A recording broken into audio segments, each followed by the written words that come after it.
Hey, welcome back to the channel. Back in the garage today. I am working on the Ultra Limited, the CVO. The battery is actually dead on it, so I did actually purchase a new battery that I'm going to go ahead and replace it. So anyways, let's get into it.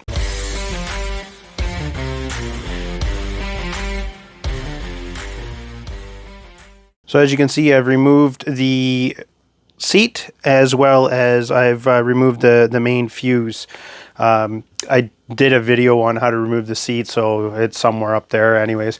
As well as I did remove the fuse. I've seen other people not remove the fuse, and actually when I changed the battery in the Softail, I didn't remove the fuse. However, I did it on this one because this one has an alarm. I think that one does have an alarm, but it doesn't sound, and it never went off when I changed it, so I don't know if this one will go off if I disconnect the battery.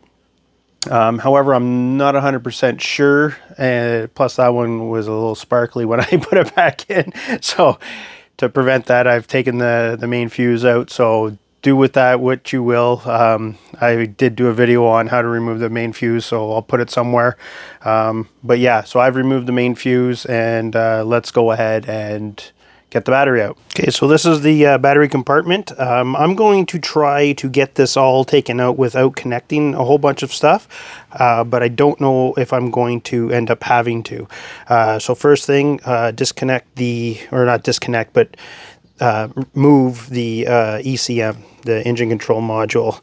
And the reason I know it's an engine control module is because it actually says it on there. So they're just two tabs on the side, and this can come out of the way. This here, if you're wondering, is actually for my heated seats. Some people might not have that, other people will, and just move it to the side. From here, I'm going to try to move everything out of the way as much as I can. And then the next thing is removing these two bolts for the battery cover. So to remove these, it's just a 1/4 inch socket. You can use a Torx, but I'm not sure which size it is, so because I'm not going to be using it, I'm not really worried about it.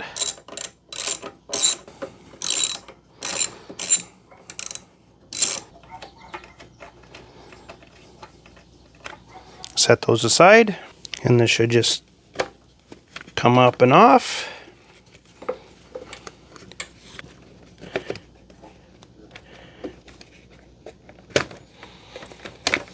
Okay, it's actually looped around this underneath bracket down here that you can see, so it actually has to come back this way and up.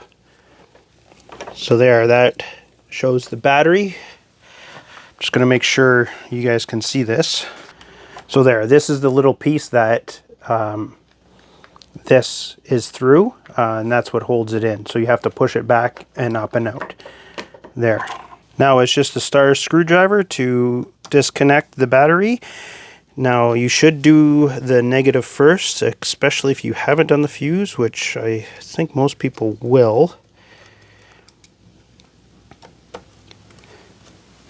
And then the positive.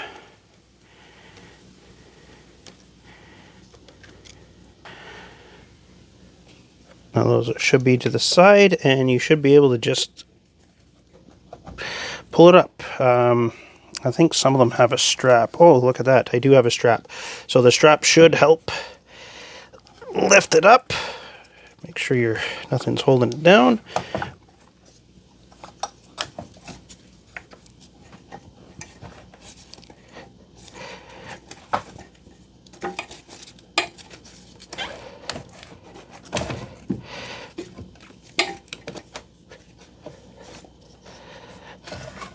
And there, that's the battery out. Let's go look at the new one. So here's the old one, and here's the new one. It's actually the same brand. I can't find anything on here to see how old this battery actually is. Obviously it's not the original because it's not a Harley Davidson, but yeah, nothing on there shows what it is and how long it lasted. But I did get the same brand. Now I could have just gone down to Crappy Tire or Canadian Tire and picked up a battery. That's what I used in the Softail, and it's been working fine. However, I got this off of Fort9 website. It had really high reviews. It was like 4.5 or something like that. The only thing that worries me about it is this is a 400 cold cranking amps. The one I think standard that comes in the bike is 405, so it's about the same. And this one here is a 500. And the only reason why it worries me is when it starts. Personally, I like when it sounds like the bike isn't going to start and then it fires up. And some of the reviews say that it starts like it's been running already. So I'm a little worried about that, but we won't know that until we put it in. So yeah, before you put the battery in, always just compare and make sure that the same size, poles are on the same side. But yeah, let's go ahead and throw the battery in. So putting it back in, I'm just going to make sure the strap is down where it should be. And one of the good things about this battery is it actually has these little things I can actually put my fingers in to slide it down in place.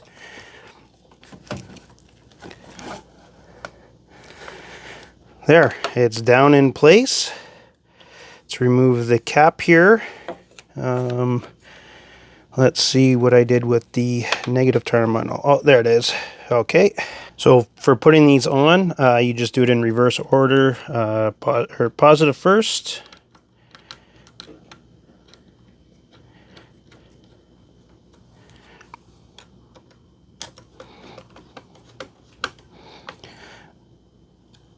Negative.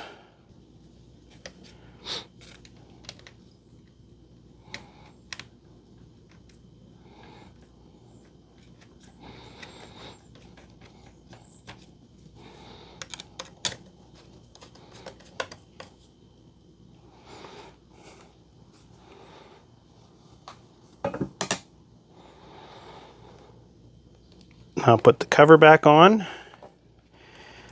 So this is when here you're going to have to get it over the lip of that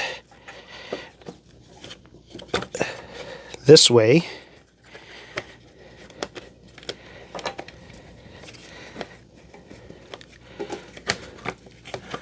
Make sure all the cables are right. So there, that's on there. And get your 1/2 inch.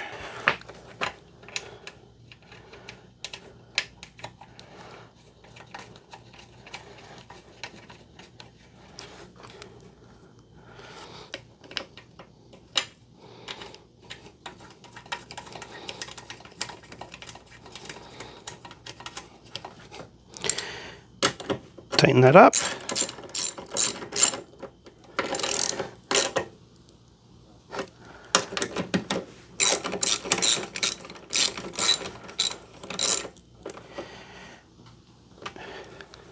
That's good.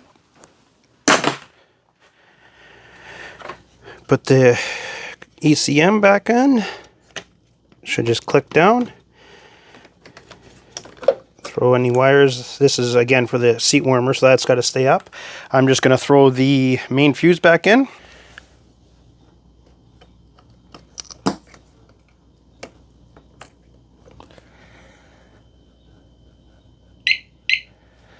And let's see how it starts. I did not start this before because, like I said, the battery was dead. So let's see if it has that slight hesitation that I love.